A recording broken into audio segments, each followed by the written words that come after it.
Bonjour, je m'appelle Jo Rioux et je suis l'illustrateur de la bande dessinée Les Sœurs 10. Ça fait des années que je travaille en bande dessinée au Canada et aux États-Unis, et Les Sœurs 10 est ma bande dessinée préférée jusqu'à date. Le sujet m'a intéressé dès le début. L'histoire est basée sur la vieille légende bretonne du roi Gradelon et de la Cité 10. C'est une légende que je ne connaissais pas du tout avant de recevoir ce projet, et ça m'a fait beaucoup plaisir de la découvrir. Il y a tout ce qu'on peut espérer d'une vieille légende ici.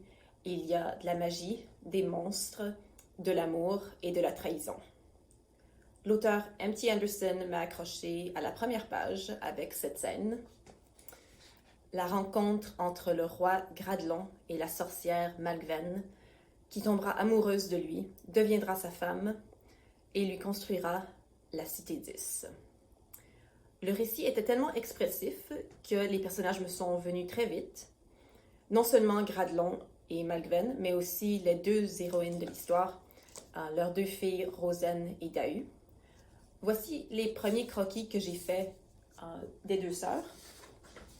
Premièrement, Rosen, l'aînée et l'héritière du royaume, même si elle n'y passe pas beaucoup de temps, parce qu'elle préfère la compagnie des animaux et des gens au bon cœur. Et Dahu, la cadette, qui a hérité du don de la magie de sa mère et qui reste dévouée à son père et à la Cité 10. L'histoire des Sœurs 10 se passe à un endroit réel et précis en Bretagne, la côte de Douarnenez. Alors, j'ai fait mes recherches pour le paysage, d'abord par Internet, et ensuite j'ai fait mes bagages et j'ai passé 2 semaines à visiter la Bretagne et à m'imprégner du paysage breton. La mer est très importante dans cette légende et je donne l'impression de vagues un peu partout dans l'ouvrage, comme dans les collines, dans les robes de Dahu et même la chevelure de Rosen. J'ai eu beaucoup de correspondance avec l'auteur M.T. Anderson pour cet ouvrage. Le texte que j'ai reçu de lui n'était pas défini en cases ou même en pages et ça m'a laissé une très grande liberté à ce que je pouvais faire du côté graphique. D'autant plus que Anderson est vraiment sympathique.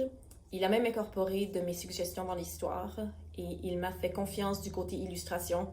Et le résultat est un livre très mystérieux, très coloré et que j'espère qu'il vous plaira de découvrir.